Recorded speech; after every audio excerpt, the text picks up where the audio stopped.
কি হলো? খেয়ে ফেলবো। গাইতেছি গাইতেছি কত যে তোমাকে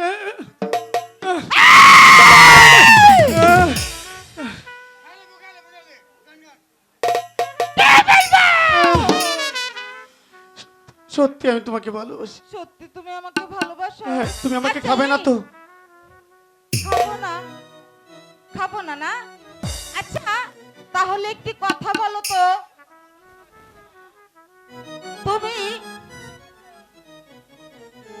কত বেশি নয়, তুমি কয় মাস খাই কয় মাস ঘুমাও? শোনো, আমরা তো মানব, তাই বলছি কি তুমি আগে বলো। আমি হ্যাঁ। আমি আগে বলবো না তুমি আগে বলো? না না, তুমি বলো।